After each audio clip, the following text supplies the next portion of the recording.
எல்லோருக்கும் வணக்கம். எல்லோரையும் செங்கோ அகாடமி யூடியூப் சேனலுக்கு வரவேற்கிறோம். இந்த காணொளியில் நாம் பார்க்கவிருப்பது, அதாவது 12ஆம் வகுப்பு காமர்ஸ் வணிகவியல், அதில் 2 மார்க் கொஷின் நாம் பார்க்க போகிறோம். அலகு 1 அத்தியாயம் 1 மேலாண்மை செயல்முறைகள், மேலாண்மை தத்துவங்களுக்குரிய 2 மார்க் கொஷின். முதல் கேள்வி, மேலாண்மை என்றால் என்ன? அப்போ மேலாண்மை என்பது மற்றவர்களின் முயற்சி மற்றும் ஒத்துழைப்புடன் நோக்கங்களை எய்தும் ஒரு கலையாகும். மேலாண்மை என்பது மற்றவர்களின் முயற்சி மற்றும் ஒத்துழைப்புடன் நோக்கங்களை எய்தும் ஒரு கலையாகும். அடுத்து, மேலாண்மை கருவிகளை பட்டியலிடுக. கணக்கியல், வணிகச் சட்டங்கள், உளவியல், புள்ளியியல், பொருளியல், தரவு செயலாக்கம். மேலாண்மை கருவிகளை பட்டியலிடுக. கணக்கியல், வணிக சட்டங்கள், உளவியல், புள்ளியியல், பொருளியல், தரவு செயலாக்கம். அடுத்து, அதிகாரம் என்பதன் பொருள் தருக. அதிகாரம் என்பதன் பொருள் தருக. அதிகாரம் என்பது ஒரு அலுவலர் தன் கீழ் பணியாளர்களுக்கு ஆணையிடும் உரிமையை குறிக்கின்றது. அதிகாரம் என்பது ஒரு அலுவலர் தன் கீழ் பணியாளர்களுக்கு ஆணையிடும் உரிமையை குறிக்கின்றது.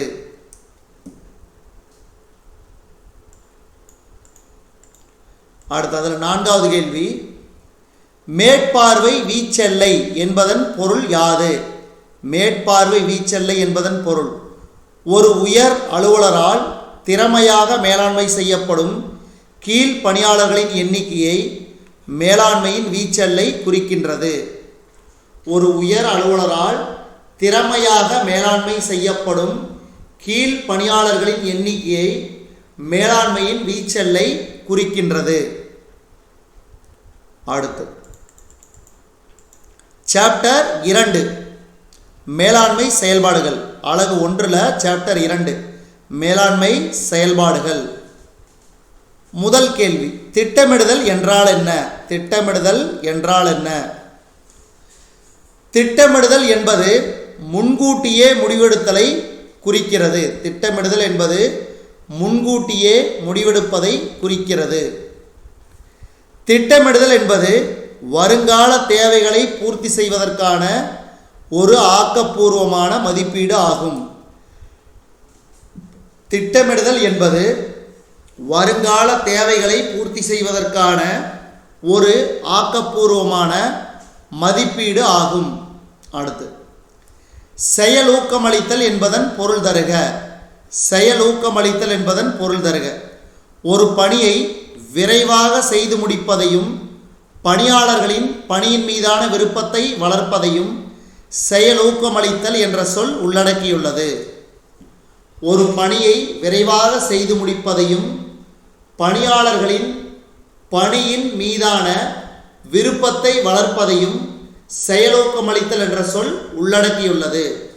அடுத்து, மேலாண்மையின் துணை பணிகள் பாருங்க என்னென்ன: புதுமைப்படுத்துதல், பிரதிநிதித்துவம், முடிவெடுத்தல், தகவல் தொடர்பு. மேலாண்மையின் துணை பணிகள் என்னென்ன? புதுமைப்படுத்துதல், பிரதிநிதித்துவம், முடிவெடுத்தல், தகவல் தொடர்பு.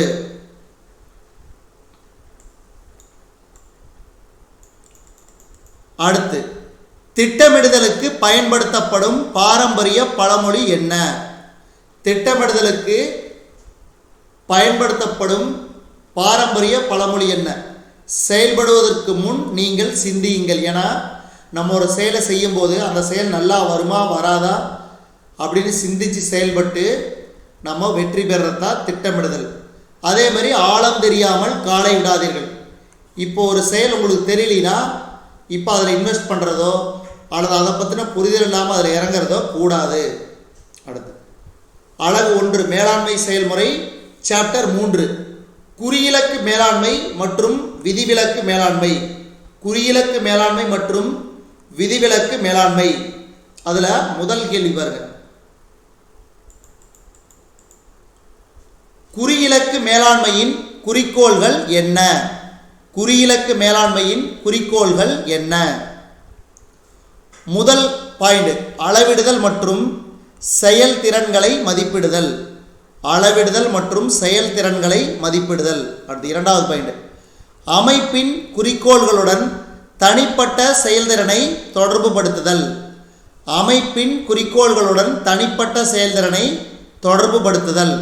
அடுத்து நிறைவேற்றக்கூடிய வேலை மற்றும் எதிர்பார்ப்புகள் இரண்டையும் தெளிவுபடுத்துதல்.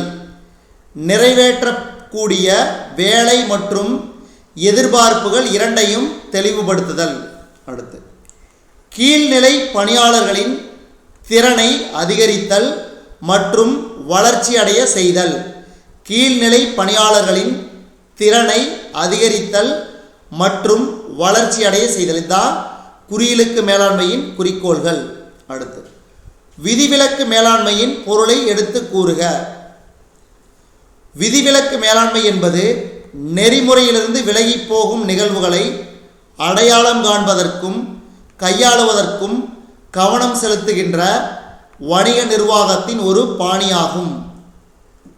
விதிவிலக்கு மேலாண்மை என்பது நெறிமுறையிலிருந்து விலகி போகும் நிகழ்வுகளை அடையாளம் காண்பதற்கும் கையாளுவதற்கும் கவனம் செலுத்துகின்ற வணிக நிர்வாகத்தின் ஒரு பாணியாகும்.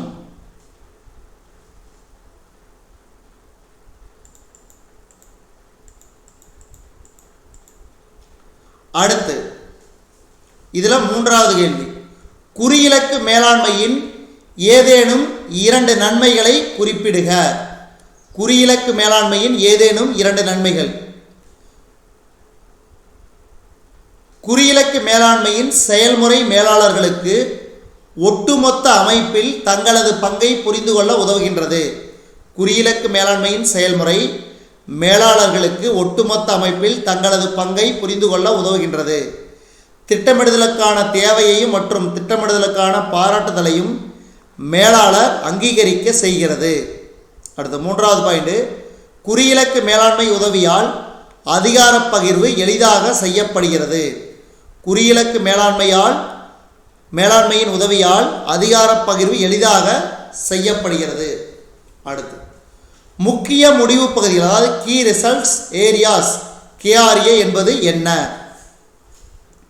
இதில் பாருங்க, அமைப்பின் குறிக்கோள்களின் அடிப்படையில் முக்கிய முடிவு பகுதிகள் நிர்ணயிக்கப்படுகின்றன.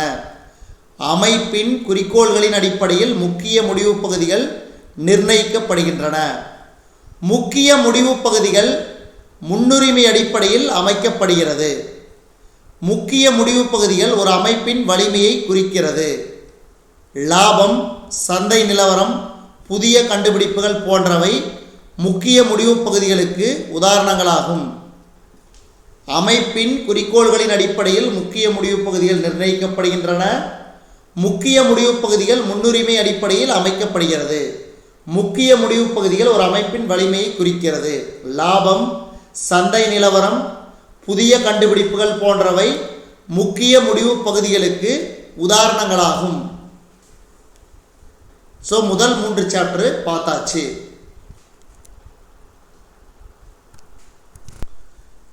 பன்னிரெண்டாம் வகுப்பு வணிகவியல் அத்தியாயம் 4 2 மதிப்பெண் வினாக்கள். இதில் நன்கு அமைக்கப்பட்ட துறைகளின் கூறுகள் யாவை? ஒழுங்காற்று நிறுவனங்கள், அடுத்து நிதி நிறுவனங்கள், நிதிச்சந்தை, நிதிசார் சேவைகள். அடுத்து உடனடி சந்தை என்றால் என்ன?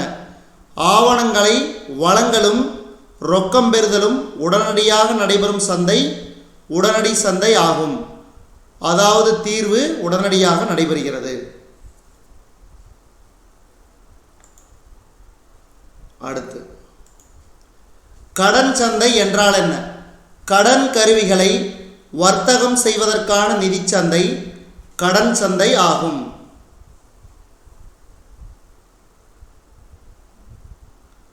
அரசு பத்திரங்கள் அல்லது பிணையங்கள், நிறும கடனீட்டு பத்திரங்கள். இரண்டாம் நிலை சந்தையில் விலை எவ்வாறு நிர்ணயிக்கப்படுகிறது?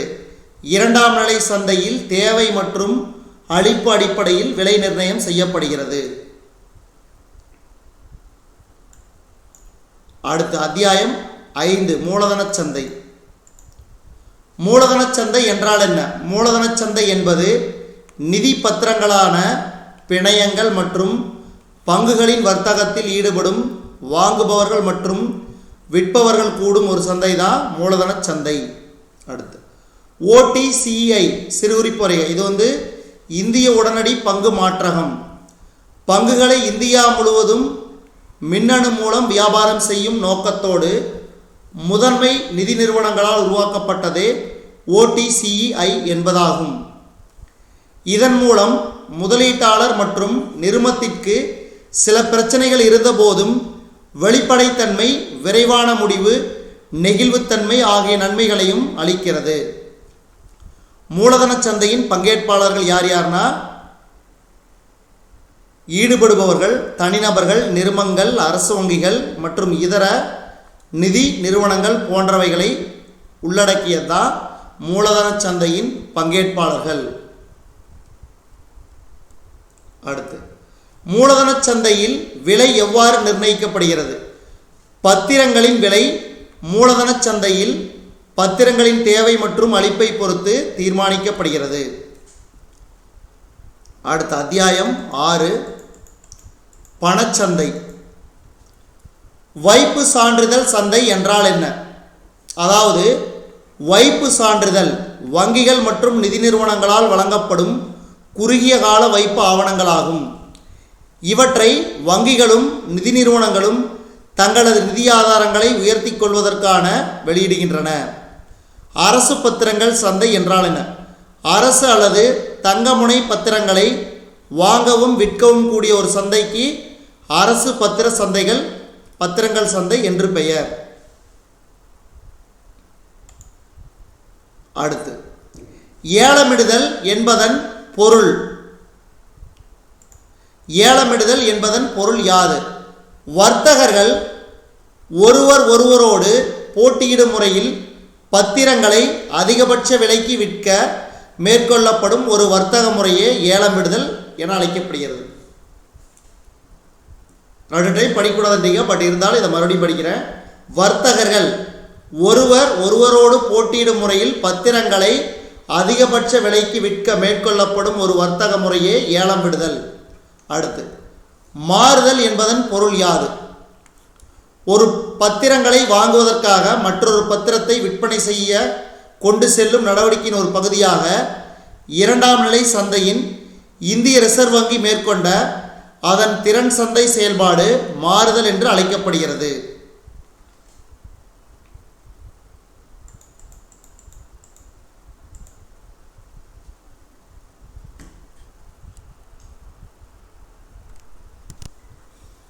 அடுத்த அத்தியாயம் 7 12ஆம் வகுப்பு வணிகவியல். அத்தியாயம் 7 பங்கு மாற்றகம். அதற்குரிய 2 மதிப்பெண் வினாக்கள். முதல்ல பங்குச்சந்தை என்றால் என்ன? பங்குச்சந்தை என்பது பெருநிறுவன மற்றும் பிற பத்திரங்களை வாங்குவதற்கும் விற்பனை செய்வதற்கும் ஒரு ஒழுங்கமைக்கப்பட்ட சந்தை. இங்கே பத்திரங்கள் சில நன்கு வரையறுக்கப்பட்ட விதிகள் மற்றும் கட்டுப்பாடுகள் படி வாங்கப்பட்டு விற்கப்படுகின்றன. அடுத்து இந்தியாவில் உள்ள ஏதேனும் 5 பங்குச்சந்தைகள். இப்போ இதில் கொடுத்துருக்குறாங்க என்னென்ன பங்குச்சந்தை. பாம்பே பங்குச்சந்தை, பெங்களூரு பங்குச்சந்தை லிமிடெட், கல்கத்தா பங்கு பரிவர்த்தனை சங்கம் லிமிடெட், கொச்சி பங்கு பரிவர்த்தனை லிமிடெட், தில்லி பங்குச்சந்தை, சென்னை பங்குச்சந்தை லிமிடெட். இந்த மாதிரி உங்களுக்கு எந்தெந்த பங்குச்சந்தை தெரிஞ்சாலும் எழுதுங்க. அதுக்கு விடை கொடுப்பாங்க, அதுக்கு மார்க் கொடுப்பாங்க. அடுத்து துணை தரகர் என்றால் என்ன? துணை தரகர் என்பவர் பங்கு மாற்றகத்தின் உறுப்பினரின் முகவராக செயல்படுவார். தன்னை அமர்த்திய முதல்வருக்கு அதாவது உறுப்பினருக்கு வியாபாரத்தை பெற்றுத்தந்து அதற்காக கழிவு பெறுவார். அடுத்து தரகர் என்று யாரை அழைக்கப்படுகிறார்கள்? தரகர் கழிவு முகவராவார். பத்திரங்களை வாங்குபவர்களுக்கும் விற்பவர்களுக்கும் இடையே இடைநிலையாளர்களாக தரகர்கள் செயல்படுகின்றனர். இவர்கள் தனக்கான பத்திரங்களை வாங்கி விற்பதில்லை. அடுத்து ஊக வணிகர்களின் வகைகள். காளை, கரடி, கலைமான், முடவாத்து. இந்த கேள்வி கண்டிப்பாக கேட்பாங்க உறுதியா. ஊக வணிகர்களின் வகை காளை, கரடி, கலைமான், முடவாத்து. அடுத்து அத்தியாயம் 8 இந்திய பத்திர மாற்றகங்களின் வாரியம், அதாவது செபி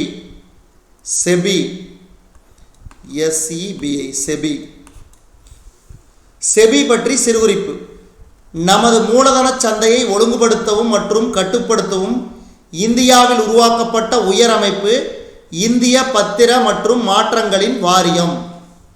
இது இந்திய அரசால் 1988 உருவாக்கப்பட்டது. இதை கூட 1 மார்க்கில் கேட்பாங்க. ஆனால் 1992 சட்டமுறை அதிகாரம் பெற்றது. செபி இதனோட தலைமையகம் மும்பையில் உள்ள பாந்த்ரா குர்லா வளாகத்தின் வணிக மாவட்டத்தில் அதன் தலைமையகம் உள்ளது. அடுத்து செபியின் 2 நோக்கங்களை எழுதுக. முதல் நோக்கம் பங்கு பரிவர்த்தனைகளின் ஒழுங்குமுறை. செபியின் முதல் நோக்கம் பங்கு சந்தைகளை ஒழுங்குபடுத்துவதாகும். எனவே அங்கு செயல்படும் எல்லா தரப்பினருக்கும் திறமையான சேவைகள் வழங்கப்படலாம். அடுத்து இரண்டாவது முதலீட்டாளருக்கு பாதுகாப்பு. முதலீட்டாளர்கள் இல்லாத நிலையில் மூலதன சந்தை அர்த்தமற்றதாகும். எனவே முதலீட்டாளர்களின் நலன்களை பாதுகாப்பது முக்கியம். அடுத்து செபியின் தலைமையகம் மும்பையில் உள்ள பாந்த்ரா குர்லா வளாகத்தின் வணிக மாவட்டத்தில் அதன் தலைமையகம் உள்ளது. மேலும் புதுதில்லி, கொல்கத்தா, சென்னை மற்றும் அகமதாபாத்தில் வடக்கு, கிழக்கு, தெற்கு மற்றும் மேற்கு பிராந்திய அலுவலகங்கள் உள்ளன. வடக்கில் புதுதில்லி, கிழக்கில் கொல்கத்தா, தெற்கில் சென்னை, மேற்கில் அகமதாபாத். ஸோ இதெல்லாம் ஞாபகம் வச்சுக்கணும். பல்வேறு அடையாள ஆதாரங்கள் யாவை? நிரந்தர கணக்கு எண், வாக்காளர் அட்டை, ஓட்டுநர் உரிமம், வங்கி செல்லேடு, வருமான வரி படிவங்கள், தொலைபேசி கட்டண ரசீது, மத்திய மற்றும் மாநில அரசு துறைகள் வழங்கிய புகைப்படம் ஒட்டிய அடையாள சான்றிதழ்கள், சட்ட ரீதியான ஒழுங்குமுறை ஆவணங்கள். இதெல்லாம் ரொம்ப ரொம்ப முக்கியம். அடுத்த அத்தியாயம் 9 பாருங்க. மனிதவள மேம்பாட்டின் அடிப்படைகள். மனிதவள மேலாண்மை என்றால் என்ன? அதாவது மனித வளத்தை நிர்வகிக்கும் மேலாண்மையின் கிளையே மனிதவள மேலாண்மை என அழைக்கப்படுகிறது. மனித வளத்தை நிர்வகிக்கும் மேலாண்மையின் கிளையே மனிதவள மேலாண்மை என அழைக்கப்படுகிறது. மனிதவள மேலாண்மை என்பது ஒரு நிறுவனத்தில் ஆட்களை பணியமர்த்தல், ஊக்குவித்தல் மற்றும் நிர்வகித்தல் தொடர்பான மேலாண்மை பணியை செய்வதாகும்.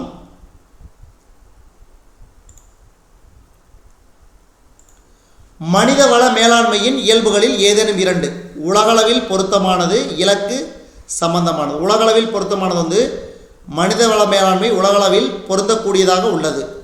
நிறுவன அமைப்பின் தன்மையை பொறுத்து இதனின் அணுகுமுறை மற்றும் தோற்ற வடிவம் மாறுபடுகிறது. இலக்கு சம்பந்தமானது ஒரு நிறுவனத்தில் உள்ள மனித வளத்தை சிறந்த முறையில் பயன்படுத்துவதன் மூலம் அந்த நிறுவனத்தின் குறிக்கோள்களை அடைவது சாத்தியமாகிறது. அடுத்து மனித வளத்தின் பண்புகளில் ஏதேனும் 2, அதாவது மனித வளம் என்பது உற்பத்தி செய்யும் ஒரே காரணியாக திகழ்கிறது.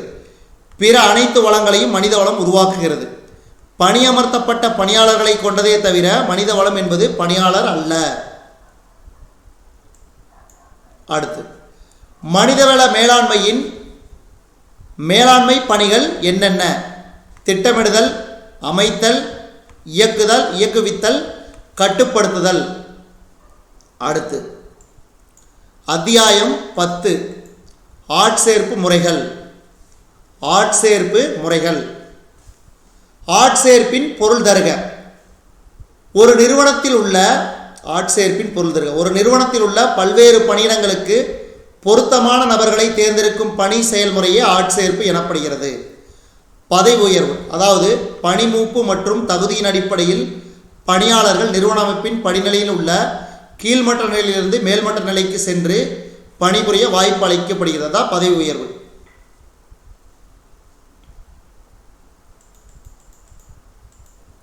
அகவள ஆட்சேர்ப்பின் ஏதேனும் 2 நன்மைகள்.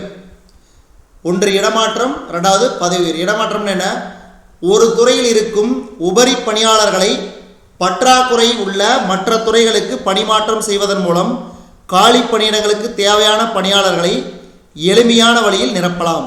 பதவி உயர்வு பணிமூப்பு மற்றும் தகுதியின் அடிப்படையில் பணியாளர்கள் நிறுவன அமைப்பின் பணிநிலையில் உள்ள கீழ்மட்ட நிலையிலிருந்து மேல்மட்ட நிலைக்கு சென்று பணிபுரிய வாய்ப்பு அளிக்கப்படுகிறது.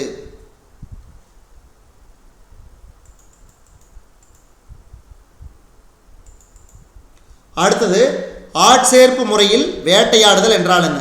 முதல் பாயிண்ட், நிறுவனங்கள் தங்களது சொந்த பணியாளர்களுக்கு பயிற்சிகள் மற்றும் மேம்பாடுகள் வழங்கப்படுவதற்கு பதிலாக போட்டி நிறுவனங்களில் உள்ள பணியாளர்களுக்கு நிதி மற்றும் நிதிசாரா சலுகைகளை கூடுதலாக வழங்கி அப்பணியாளர்களை கவர்ந்து பணியில் அமர்த்துகிறது. இது கவர்தல் என்றும் அழைக்கப்படுகிறது அல்லது திறமையானவர்களை வேட்டையாடுதல் எனப்படுகிறது. அதாவது தன்னுடைய பணியாளர்களுக்கு பயிற்சி கொடுக்காம என்ன பண்ணுறாங்க,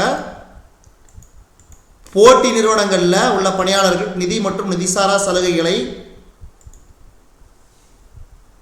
கூடுதலாக வழங்கி அப்பணியாளர்களை கவர்ந்து பணியில் அமர்த்துகின்றனர்.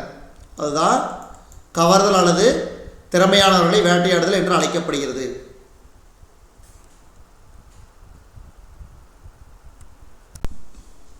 பனிரெண்டாம் வகுப்பு வணிகவியல் அத்தியாயம் 11 பணியாளர் தேர்ந்தெடுத்தல்.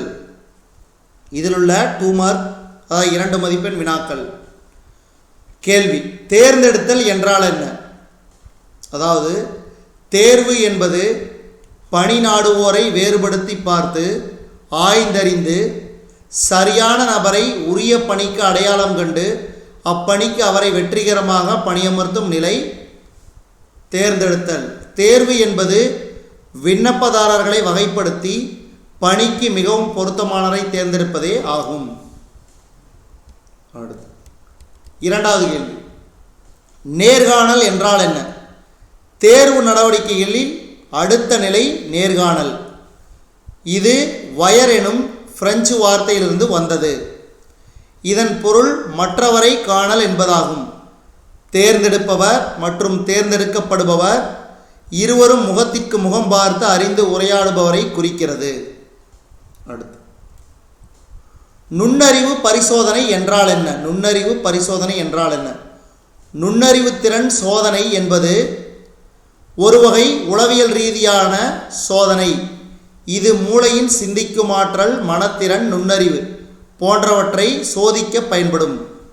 நுண்ணறிவு எண் என்ற அளவீட்டால் இது அளவிடப்படுகிறது. அந்நபரின் அறிவார்ந்த திறனை சோதிப்பது இதன் முதல் நோக்கமாகும். அடுத்து பணியமர்த்தல் என்றால் என்ன? சரியான நபருக்கு சரியான வேலைவாய்ப்பை அளிக்கும் செயல்முறையே பணியமர்த்தல் என்று அழைக்கப்படுகிறது. அடுத்த அத்தியாயம் 12 பணியாளர் பயிற்சி முறை. பணியாளர் பயிற்சி முறை. கேள்வி 1, பயிற்சி முறை என்றால் என்ன? பயிற்சி என்பது புதிய திறமையை அதிகரிப்பது, சிக்கலை தீர்ப்பதற்கான நுணுக்கத்தினை அறிவது மற்றும் தொழில்நுட்ப அறிவு ஆகியவற்றை மேம்படுத்தும் செயல். பயிற்சி என்பது அவர்களின் நடத்தை, வழிகாட்டி விதிகள் மற்றும் விதிமுறைகள் பற்றிய விழிப்புணர்வை தருகிறது. பயிற்சி என்பது அவர்களின் நடத்தை, வழிகாட்டி விதிகள் மற்றும் விதிமுறைகள் பற்றிய விழிப்புணர்வை தருகிறது. வழிகாட்டுதல் பயிற்சி முறை என்றால் என்ன? வழிகாட்டுதல் பயிற்சி முறை என்றால் என்ன? இந்த முறையில் ஒரு பணியாளர் தங்களின் அறிவு, அனுபவத்தை பகிர்ந்து கொள்ளும் செயல்முறை ஆகும். இந்த பயிற்சியின் முக்கியத்துவம் பயிற்சியின் மனோபாவத்தின் வளர்ச்சியில் உள்ளது. வழிகாட்டல் எப்போதும் மூத்த நபர்களால் செய்யப்படுகிறது. பங்கேற்று நடித்தல் என்றால் என்ன?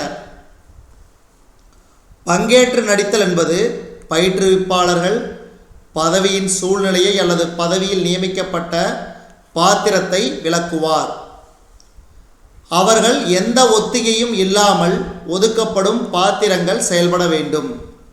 முன் தயாரிக்கப்பட்ட உரையாடல்கள் எதுவும் இல்லை. எனவே அவர்கள் எந்த வகையிலும் பங்கேற்காமல் பங்கு வகிக்க வேண்டும். அடுத்து மின்னணு கற்றல் முறை பற்றி கூறுக. மின்னணு கற்றல் முறை என்பது பாரம்பரிய பயிற்சி வகுப்பறையில் அல்லது அலுவலகத்தில் தொழில்நுட்ப செயல்முறையை பயன்படுத்துவதாகும். அலுவலகம் மின்னணு கற்றல் கூட பெரும்பாலும் இணையவழி கற்றல் அல்லது வலைப்பக்க அடிப்படையிலான பயிற்சியை குறிக்கிறது. அடுத்து 13வது பாடம், சந்தை மற்றும் சந்தையிடுகையாளர். சந்தை மற்றும் சந்தையிடுகையாளர்.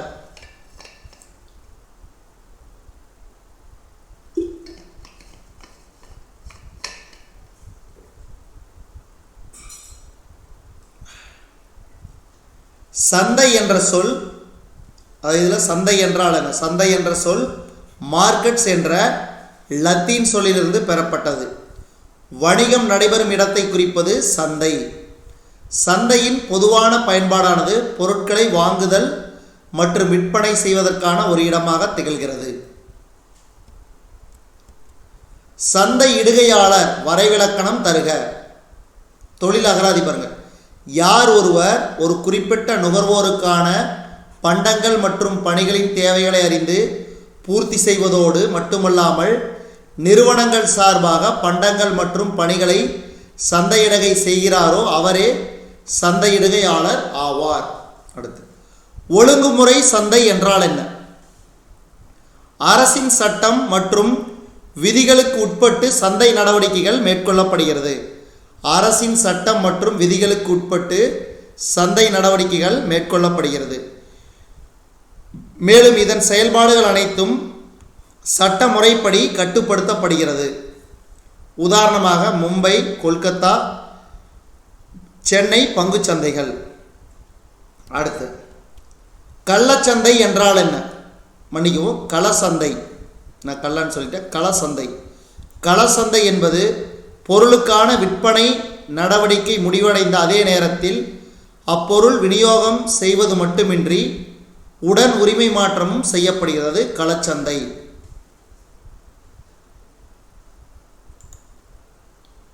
அடுத்து, பண்டக சந்தை என்றால் என்ன? பண்டக சந்தையில் உற்பத்தி பொருட்கள் அல்லது நுகர்வு பொருட்கள் போன்றவை வாங்குதல் மற்றும் விற்பனை நடவடிக்கைகள் மேற்கொள்ளப்படுகிறது.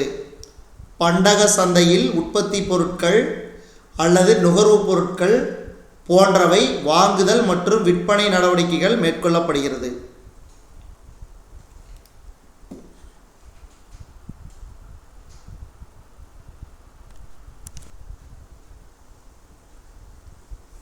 பனிரெண்டாம் வகுப்பு வணிகவியல் அத்தியாயம் 14 சந்தையிடுகை மற்றும் சந்தையிடுகையின் கலவை.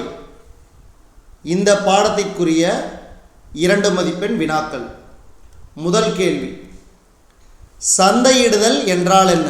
அதாவது பண்டங்கள் மற்றும் பணிகளை உற்பத்தியாளரிடமிருந்து இறுதி பயன்பாட்டு நுகர்வோர் வரை கொண்டு சேர்க்கும் நடவடிக்கைகளுக்கு வசதியை ஏற்படுத்தும் ஓர் நடவடிக்கை சந்தையிடுகையாகும்.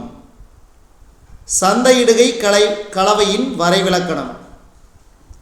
திரு ஜெரோமி எம்.சி. கார்தோ. சந்தையிடுகை கலவை 4 கூறுகளை கொண்டுள்ளது. பொருள் கூறுகள், விலை கூறுகள், விற்பனை மேம்பாட்டு கூறுகள் மற்றும் இட கூறுகள். தரப்படுத்துதல் என்றால் என்ன? தரப்படுத்துதல் என்பது பொருட்களை இயல்பான தரத்தின் அடிப்படையில் பிரித்து அமைப்பது தரப்படுத்துதல். பொருட்களின் தரப்படுத்துவதில் பல காரணிகள் தீர்மானிக்கின்றன. பொருளின் அளவு, வண்ணம், சுவை மற்றும் அதன் தோற்றம் போன்றவையாகும். அடுத்து சாப்டர் 15, அதாவது அத்தியாயம் 15 சந்தையிடுதல் நவீன போக்கு. முதல் கேள்வி, சேவை சந்தையிடுதல் என்றால் என்ன? அதாவது ஒரு சேவை அல்லது பயனை ஒருவர் மற்றவருக்கு அளிப்பதை குறிக்கும். சேவை என்பது கண்ணுக்கு புலப்படாத ஒன்றாகும். சேவை சந்தையிடுதல் என்பது தகவல் தொழில்நுட்பம், வங்கி காப்பீடு, சுகாதாரம், சுற்றுலா, சுற்றுச்சூழல் பாதுகாப்பு, பழுதுபார்ப்பு போன்ற சேவை பொருள்களை பரிவர்த்தனை செய்து கொள்வதை குறிக்கும். அடுத்து, பசுமை சந்தையிடுதல் என்றால் என்ன? பசுமை சந்தையிடுதல் என்றால் என்ன? சுற்றுச்சூழலுக்கு எவ்வித தீங்கு விளைவிக்காமல் சுற்றுப்புற சூழலை பாதுகாப்பாக சந்தைப்படுத்துவதை பசுமை சந்தைப்படுத்துதல் எனலாம். நுகர்வோரின் தேவை மற்றும் விருப்பத்தை நிறைவேற்றும் வகையில் பொருள்கள் மற்றும் சேவைகளை உருவாக்கி மேம்படுத்தி தரமான செயல்திறன் மிக்க பொருள்களை மலிவு விலையில் பொருள்களை சுற்றுச்சூழலுக்கு எவ்வித பாதிப்பும் ஏற்படுத்தாத வகையில் உற்பத்தி செய்து சந்தைப்படுத்துவதை பசுமை சந்தைப்படுத்துதல் எனலாம்.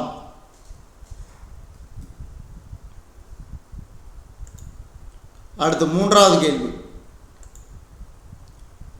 அம்புஷ் அதாவது பதுங்கியிருந்து சந்தையிடுதல் என்றால் என்ன? சந்தையிடுதல் முறையில் புதிய நுட்பமான அம்புஷ் அதாவது பதுங்கியிருந்து சந்தையிடுதலை கூறலாம். இந்த முறையில் ஒரு நிகழ்ச்சிக்கு எவ்வித நிதியுதவியும் செய்யாமல் வாடிக்கையாளரின் மனதில் பதியும் வகையில் விளம்பரதாரர்களுடன் இணைந்து தங்களுடைய பொருளுக்கும் இரகசிய வழியில் விளம்பரப்படுத்திக் கொள்ளும் நுட்பத்தை அம்புஷ் சந்தையிடுதல் என்கிறோம். அடுத்த கேள்வி. சமூக சந்தையிடுதல் என்றால் என்ன? சந்தைப்படுத்துதலில் ஒரு புதிய அனுமான அறிமுகம்தான் சமூக சந்தைப்படுத்துதல். சமூக நலனை உறுதிப்படுத்தும் வகையில் சமூகத்தின் குறிப்பிட்ட பழக்க வழக்கங்களையும் நோக்கங்களையும் வெளிப்படுத்தும் வகையில் பொருள்களை சந்தைப்படுத்தும் முறையை சமூக சந்தைப்படுத்துதல் எனலாம். அடுத்து நுகர்வோரியல். அடுத்த பாடம் நுகர்வோரியல். நுகர்வோர் என்பவர் யார்?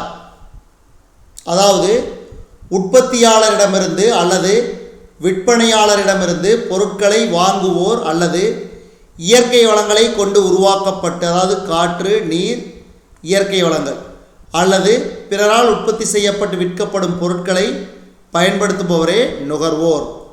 மறுபடியும் கேட்டுங்க. உற்பத்தியாளரிடமிருந்து அல்லது விற்பனையாளரிடமிருந்து பொருட்களை வாங்குவோர் அல்லது இயற்கை வளங்களை கொண்டு உருவாக்கப்பட்டு அல்லது பிறரால் உற்பத்தி செய்யப்பட்டு விற்கப்படும் பொருட்களை பயன்படுத்துபவரே நுகர்வோர் ஆவார். கலப்படத்திற்கு 2 எடுத்துக்காட்டுகள் தருக. உணவு தானியங்களில் சிறிய கற்கள் சேர்க்கப்படுகின்றன. தேங்காய் எண்ணெயில் பாமாயில் கலக்கப்படுகிறது.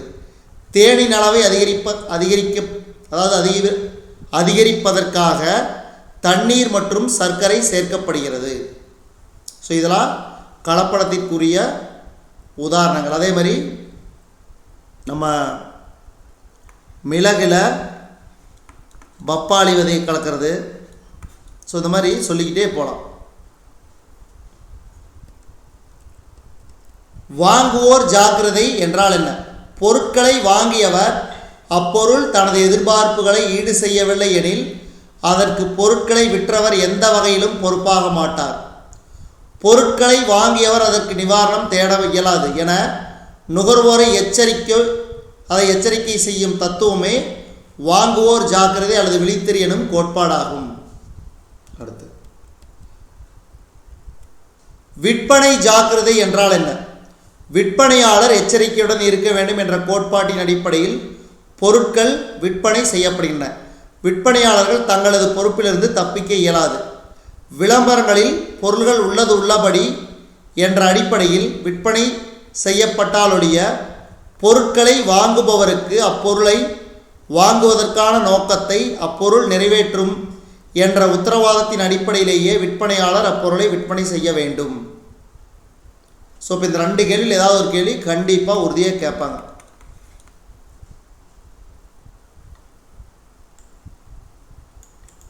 அடுத்து சிறுகுறிப்பு வரைக. இந்த கேள்வி வெரி இம்பார்ட்டன்ட், கண்டிப்பாக கேட்பாங்க. நுகர்வோர் சட்டம் 1986, அதாவது மைய அரசு நுகர்வோர் சட்டம் 1986 எனும் விரிவான சட்டத்தை இயற்றியது. இது அமலுக்கு வந்த நாள் 15/4/1987. திருத்தி அமைக்கப்பட்டது 1993.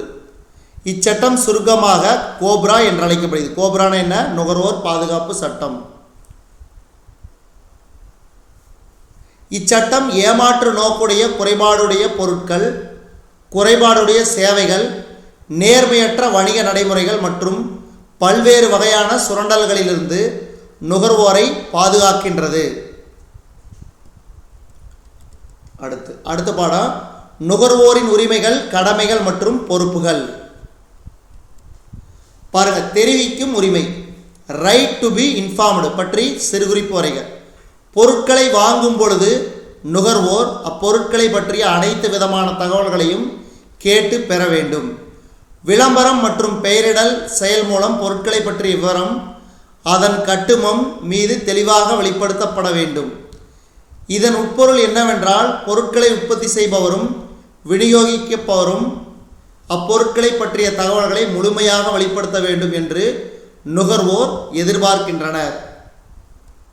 அடுத்த கேள்வி, ஜான் எஃப் கென்னடி ஆகிய நுகர்வோர் உரிமைகள் யாவை?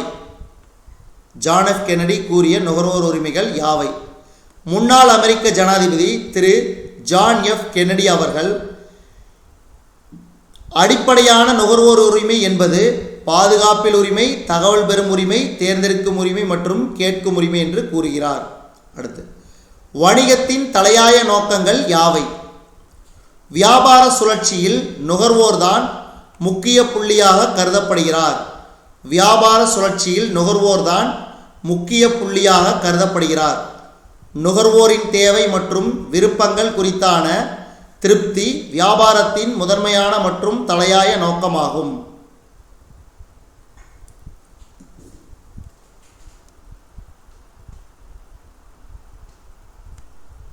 பன்னிரெண்டாம் வகுப்பு காமர்ஸ், அதாவது வணிகவியல் 2 மார்க் கொஸ்டின்.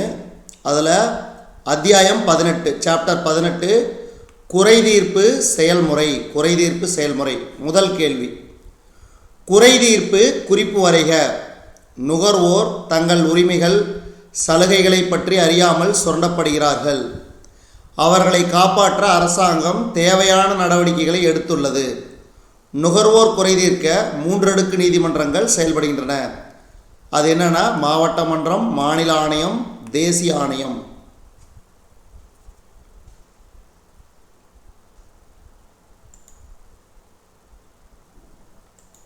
அடுத்து, தேசிய ஆணையத்தினை பற்றி விவரி. இந்த அமைப்பு நுகர்வோர் பாதுகாப்பு சட்டம் 1986 கீழ் ஒரு பகுதி நீதிமன்றமாக 1988ஆம் ஆண்டு ஏற்படுத்தப்பட்டது. இதனோட தலைமை அலுவலகம், தேசிய ஆணையத்தின் தலைமை அலுவலகம் எங்குள்ளது? புதுடெல்லி. இந்த தீர்ப்பாணையம் உச்ச நீதிமன்றத்திலிருந்து ஓய்வு பெற்ற நீதிபதியை தலைவராக கொண்டு இயங்கி வருகிறது. இந்த அமைப்பு தேசிய தீர்ப்பாணையம் என்று அழைக்கப்படுகிறது. அடுத்து, மாநில ஆணையம் என்ற பதத்தை விவரிக்கவும். இந்த ஆணையம் மாநில அளவில் செயல்பட்டு வருகிறது. இந்த அமைப்பை நுகர்வோர் குறைபாட்டு தீர்ப்பாணையம் என அழைக்கப்படுகிறது. சரக்கு மற்றும் சேவைகள் தொடர்பாக எழும் புகார்கள் இந்த தீர்ப்பாணையத்தின் செயல் எல்லைக்குள் அடங்கும். விற்கப்பட்ட சரக்கில் ஏற்படும் பழுதுகள் மற்றும் தரக்குறைகள் மற்றும் நியாயமற்ற மற்றும் தடை செய்யும் வணிக நடைமுறைகளுக்கு நோக்கத்திற்காக வணிக நுகர்வோர் பாதுகாப்பு அமைப்பு ஆணையம் என்ற பெயரில் துவங்கப்பட்டு வெற்றிகரமாக செயல்பட்டு வருகிறது. அடுத்து, மாவட்ட மன்றம் பற்றி விளக்குக. 1986ஆம் ஆண்டின் நுகர்வோர் பாதுகாப்பு சட்டம் மற்றும் அதன் பிரிவு 9 ஆகியவற்றின்படி ஒவ்வொரு மாவட்டத்திலும் ஒரு மாவட்ட மன்றத்தை மூலம் மாவட்டத்தில் பாதிக்கப்பட்ட நுகர்வோர் நலனை பாதுகாக்க என்ற ஒவ்வொரு மாவட்டமும் அவசியம். மாநில அரசு அதை செய்ய தகுதியுடையதாக இருந்தால் ஒரு மாவட்ட மன்றமும் ஒன்றுக்கு மேற்பட்ட மாவட்ட மன்றங்களை உருவாக்க முடியும். ஒரு நுகர்வோர் தனது குறையினை நுகர்வோர் மன்றத்தில் தாக்கல் செய்யலாம். பாதிக்கப்பட்ட நபரால் மட்டுமே புகார் அளிக்கப்பட வேண்டும் என்ற அவசியமில்லை. அவர் சார்பாக மற்றவர்களுக்கு புகார் கொடுக்க உரிமை உண்டு. அப்போ இது 3ம் பார்த்தாச்சு. என்னென்னு இந்த 3 கேள்வி ரொம்ப ரொம்ப முக்கியம். தேசிய ஆணையம், மாநில ஆணையம், மாவட்ட மன்றம், இந்த 3 கேள்வி ரொம்ப ரொம்ப முக்கியம். கண்டிப்பாக இதிலிருந்து ஒரு கேள்வி வரும். அடுத்து, வாணிபச் சூழல், சாப்டர் 19 சுற்றுச்சூழல் காரணிகள்.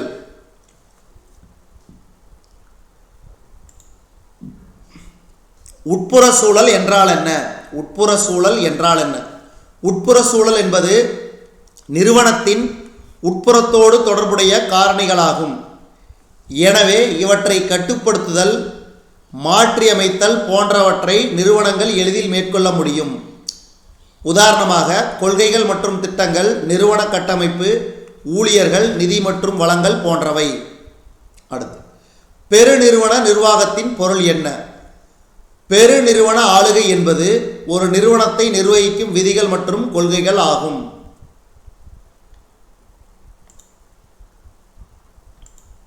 ஒரு நிறுவனத்தை நிர்வகித்து அதன் குறிக்கோளை அடைவதற்கான ஒரு வடிவமைப்பை இது வழங்குகிறது. பெருநிறுவன ஆளுகை என்பது பயமின்மை, வெளிப்படைத்தன்மை, பொறுப்பு மற்றும் பொறுப்பு ஏற்பு போன்ற 4 தூண்களை அடிப்படையாக கொண்டது. நல்லா வச்சுங்க. பெருநிறுவன ஆளுகை என்பது பயமின்மை, வெளிப்படைத்தன்மை, பொறுப்பு மற்றும் பொறுப்பு ஏற்பு ஆகிய 4 தூண்களை அடிப்படையாக கொண்டது. அடுத்து இந்த கேள்வி ரொம்ப ரொம்ப இம்பார்ட்டன்ட், நல்லா ஞாபகம் வச்சுக்கோங்க. சரக்கு மற்றும் சேவைகள் வரி ஜிஎஸ்டி என்றால் என்ன? நாடு முழுவதும் சரக்குகள் மற்றும் சேவைகளில் மறைமுக வரியாக சரக்குகள் மற்றும் சேவைகள் வரி விதிக்கப்பட்டுள்ளது. இது ஒரு விரிவான பலகட்ட இலக்கு அடிப்படையிலான மதிப்பு கூட்டு வரியாகும். சரக்குகள் மற்றும் சேவை வரி தொடர்பான பிரச்சனைகள் தீர்ப்பது தொடர்பாக மத்திய மற்றும் மாநில அரசுகளுக்கு பரிந்துரைகளை வழங்கும் ஓர் அரசியலமைப்பு. சரக்கு மற்றும் சேவை வரி தொடர்பான பிரச்சனைகள் தீர்ப்பது தொடர்பாக மத்திய மற்றும் மாநில அரசுகளுக்கு பரிந்துரைகளை வழங்கும் ஓர் அரசியலமைப்பு. அடுத்து VUCA, அதனுடைய விரிவாக்கம். விரைவான தொழில்நுட்ப வளர்ச்சியின் காரணமாக வணிகத்தின் எதிர்கால சூழலை சுருக்கமாக ஏற்ற இறக்கம், நிச்சயமற்ற தன்மை, சிக்கலான தன்மை, தெளிவற்ற தன்மை கொண்டவை என கூறலாம். இந்த நாளை எழுதினாவே உங்களுக்கு வந்து 2 மார்க் கன்ஃபார்ம். VUCA ஏற்ற இறக்கம், நிச்சயமற்ற தன்மை, சிக்கலான தன்மை, தெளிவற்ற தன்மை. அடுத்து பாருங்க, இந்த கேள்வி ரொம்ப ரொம்ப முக்கியம். வாணிப சூழல்ல தாராளமயமாக்கல், தனியார் மயமாக்கல், உலகமயமாக்கல் ரொம்ப ரொம்ப இம்பார்ட்டன்ட். முதல் கேள்வி, புதிய பொருளாதார கொள்கையின் கிளைகள். இது 3 தான்: தாராளமயமாக்கல், தனியார் மயமாக்கல், உலகமயமாக்கல். இந்த பாடத்திலேயே ஒரு கேள்விக்கு உண்டான பதில் இருக்குது. அடுத்தது தனியார் மயமாக்கல் என்றால் என்ன? தனியார் மயமாக்கல் என்பது பொதுத்துறை நிறுவனங்களின் உரிமைகளை தனியார் நிறுவனங்களுக்கு மாற்றித் தரும் நிகழ்வு அல்லது கொள்கைகளை குறிப்பிடுவதாகும். தனியார் மயமாக்கல் என்பது பொதுத்துறை நிறுவனங்களின் உரிமைகளை தனியார் நிறுவனங்களுக்கு மாற்றித் தரும் நிகழ்வு அல்லது கொள்கையை குறிப்பிடுவதாகும். சுருங்கக்கூறின் தனியார் மயமாக்கல் என்பது பொதுத்துறைக்கு ஒதுக்கப்பட்ட தொழில்களை தனியார் துறைக்கு மாற்ற அனுமதி அளிப்பது தான் தனியார் மயமாக்கல்.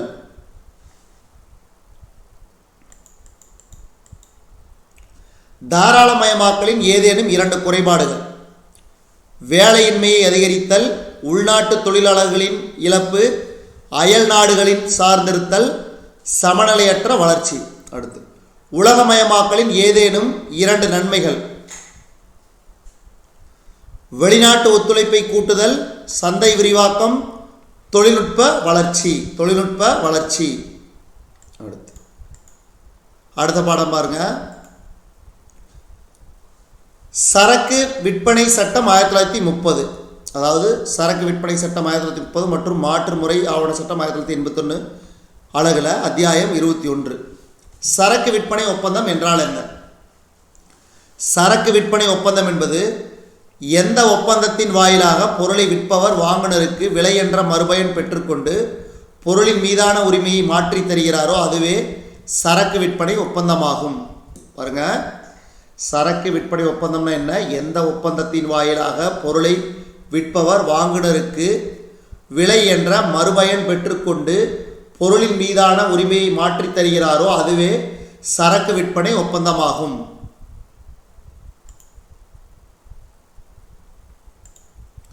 சரக்கு விற்பனை ஒப்பந்தத்தின் அடிப்படை கூறுகளை பட்டியலிடுக. இருதரப்பினர், பொருளின் மீதான உரிமை மாற்றம், சரக்கு பொருள், விலை, விற்பனை மற்றும் விற்பனை உடன்பாடு. இதான் சரக்கு விற்பனை ஒப்பந்தத்தின் அடிப்படை கூறுகள். சரக்கு என்றால் என்ன? சரக்கு என்ற சொல் பணம், அசையா சொத்து, உரிமைகோர் சரக்கில் அடங்காது.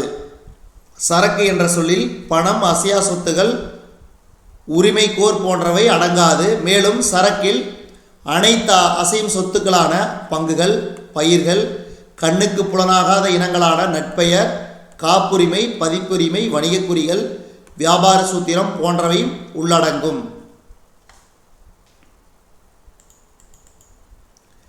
நிகழ் சரக்கு என்றால் என்ன? நிகழ் சரக்கு என்பது ஒரு வகை எதிர்கால சரக்கு ஆகும். இது விற்பவர் கைவசம் வந்து சேர்வது எதிர்காலத்தில் நடக்கும் நிகழ்ச்சியை பொறுத்தது.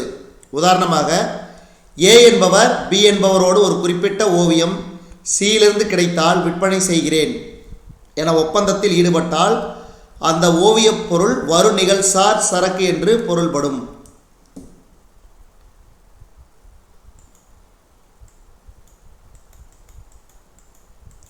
அடுத்த அத்தியாயம் 22 மாற்றுமுறை ஆவண சட்டம் 1881. மாற்றுமுறை ஆவணம் என்றால் என்ன? ஒரு குறிப்பிட்ட நபருக்கு குறிப்பிட்ட தொகையை உரிமை வழங்குவதும் அல்லது மேலெழுதல் அல்லது கையில் கொடுப்பது மூலம் ஒரு நபரிடமிருந்து மற்றொரு நபருக்கு அதன் உரிமையை மாற்ற ஏதுவான ஆவணம். அப்போ ஒரு நபர்கிட்ட இருக்கிற உரிமையை மற்றொரு நபருக்கு மாற்றுறதுக்கு பேர் மாற்றுமுறை ஆவணம். அடுத்து கடனுறுதி சீட்டின் சிறப்பியல்புகளில் 3 குறிப்பிடுக. கடனுறுதி சீட்டு எழுதப்பட்டிருக்க வேண்டும். பணம் செலுத்த நிபந்தனையற்ற உறுதிமொழியை உள்ளடக்கி இருக்க வேண்டும். உறுதிமொழி நிபந்தனையற்றதாக இருக்க வேண்டும். வரைபவர் கையொப்பம் இட்டிருக்க வேண்டும். அடுத்த கேள்வி,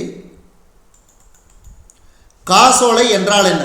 மாற்றுமுறை ஆவண சட்டம் 1881 படி பிரிவு 6 படி வெளிப்படையாக கேட்டாலன்றி வேறு எப்போதும் பணம் தரக்கூடாது என வாடிக்கையாளரால் வங்கியின் மீது எழுதப்படும் மாற்று சீட்டே காசோலை எனப்படும். மாற்றுமுறை ஆவண சட்டம் 1881 பிரிவு 6 படி வெளிப்படையாக கேட்டாலன்றி வேறு எப்போதும் பணம் தரக்கூடாது என வாடிக்கையாளரால் வங்கியின் மீது எழுதப்படும் மாற்று சீட்டே காசோலை எனப்படும். அடுத்து 23வது பாடம், தொழில் முனைவுக்கான அடிப்படை கூறுகள். தொழில் முனைவுக்கான அடிப்படை கூறுகள். தொழில் முனைவோரின் சிறப்பியல்புகள் 2 குறிப்பிடுக. தொழில் துணிகர உணர்வு, தன்னம்பிக்கை, நெகிழ்வுத்தன்மை, புதுமை புகுத்தல். அடுத்து தொழில் முனைவோரின் மேலாண்மை பணிகளை பட்டியலிடுக. திட்டம் தீட்டல், அமைப்பு பணி, கட்டளையிட்டல், கட்டுப்பாடு காத்தல், ஒருங்கிணைப்பு.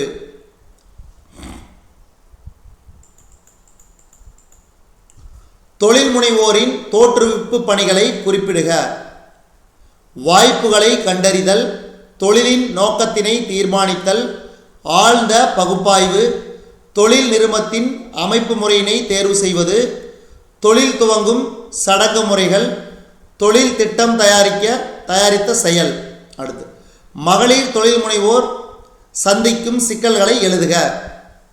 நிதி பிரச்சனை, இயக்கத்தடை, கல்வியறிவின்மை, ஆதரவு இன்மை, கடும் போட்டி, உணர்ச்சி வயப்படல், போதிய விவரமின்மை, சார்ந்து வாழும் கலாச்சாரம். இதெல்லாம் மகளிர் தொழில் முனைவோர் சந்திக்கும் சிக்கல்கள்.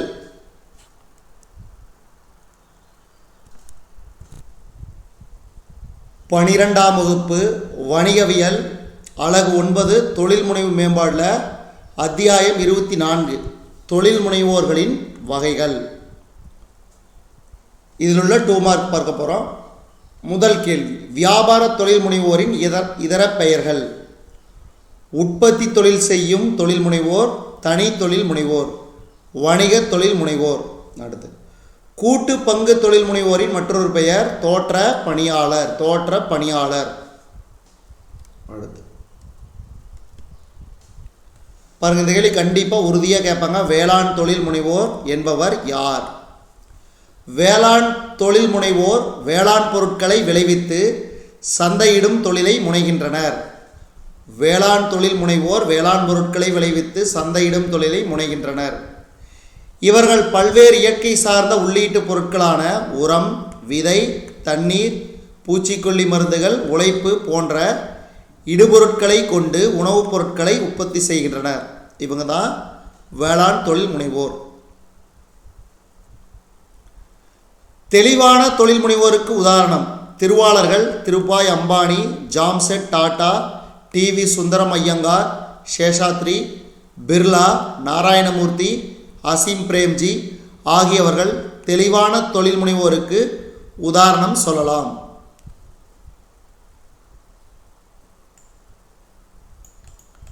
அடுத்து தொழில் முனைவோருக்கான அரசின் திட்டங்கள். சாப்டர் 25. ஏதேனும் 2 அரசின் தொழில் முனைவோர் திட்டங்களின் பெயர்கள். ஸ்டார்ட் அப் இந்தியா, ஸ்டாண்ட்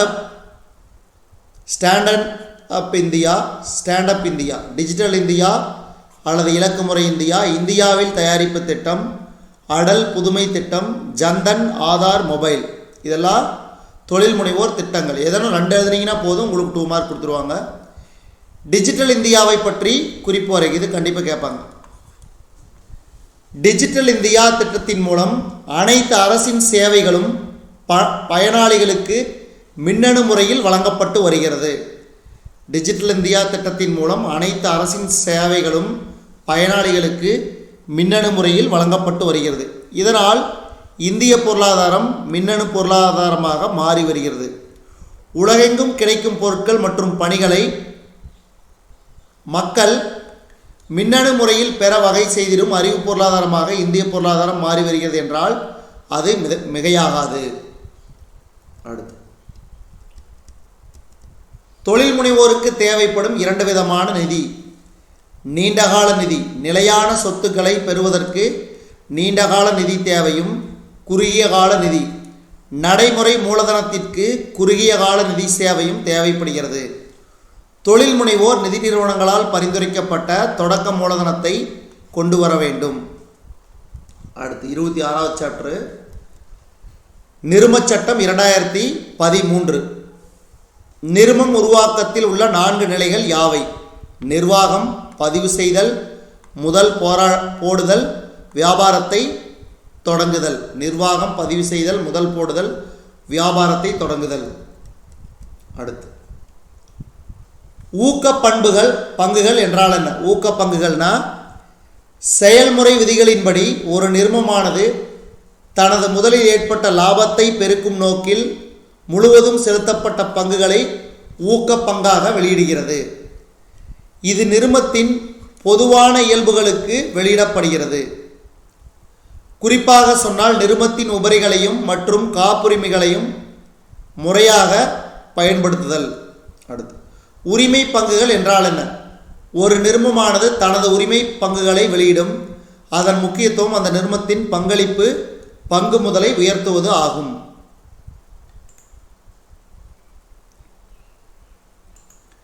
இந்த வெளியீடுகள் செயல்முறை விதிகளுக்கு உட்பட்டு இருக்கும். அடுத்து கடன் பத்திரங்கள் என்றால் என்ன? நிறுமச் சட்டம் 2013 பிரிவு 230 படி கடன் பத்திரம் என்பது நிறுவனத்தின் சொத்துக்களின் மீது பற்று பொறுப்பு ஏற்படுத்தியோ அல்லது ஏற்படுத்தாமலோ நிறுவனம் வெளியிடும் பிணையாகும்.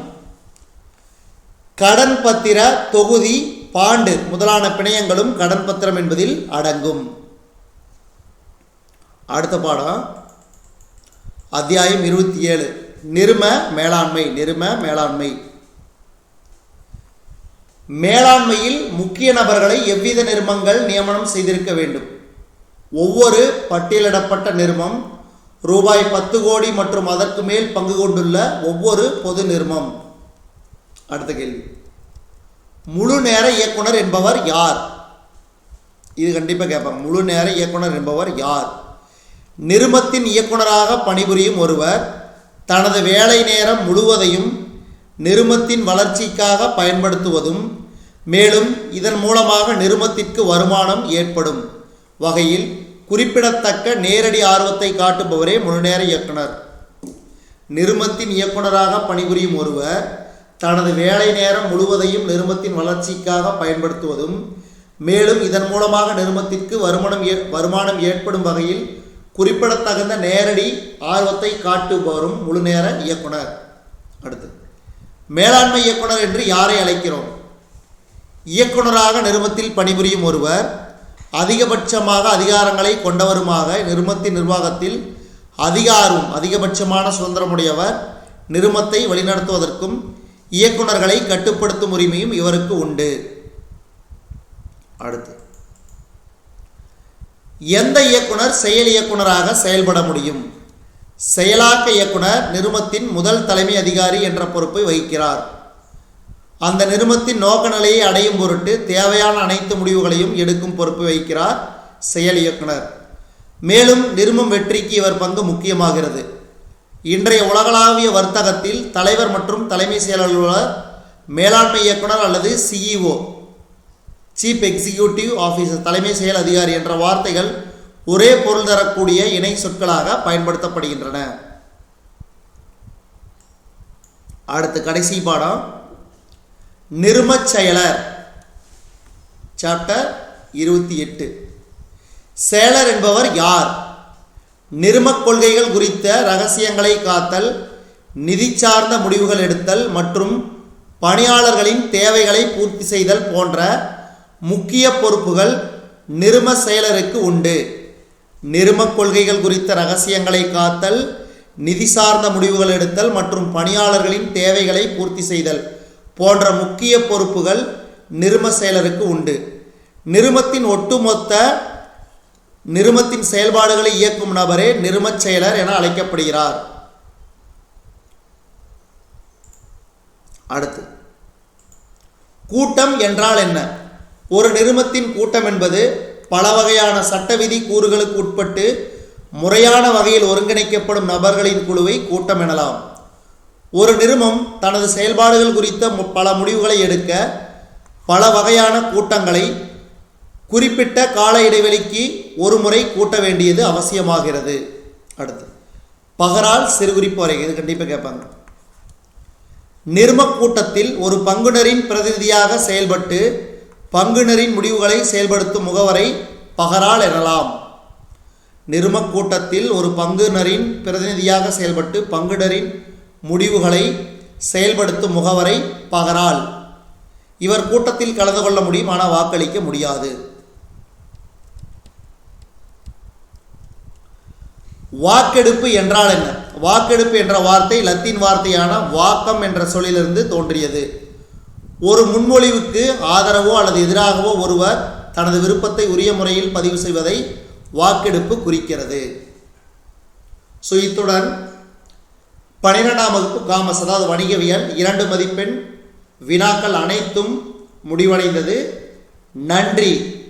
இந்த வீடியோ வந்ததுக்கப்புறம் ஒரு ஃபுல் வீடியோ 2 மார்க்கு அப்படியே கம்ப்ளீட்டாக ஆல் சாப்டர் வந்து உங்களுக்கு ஒரு வீடியோ கிடைக்கப்பெறும். அதை இந்த மாதிரி செப்பரேட்டாக பார்க்க விருப்பம் இல்லைன்னா முழுசாகவும் பார்த்துக்குங்க. நன்றி.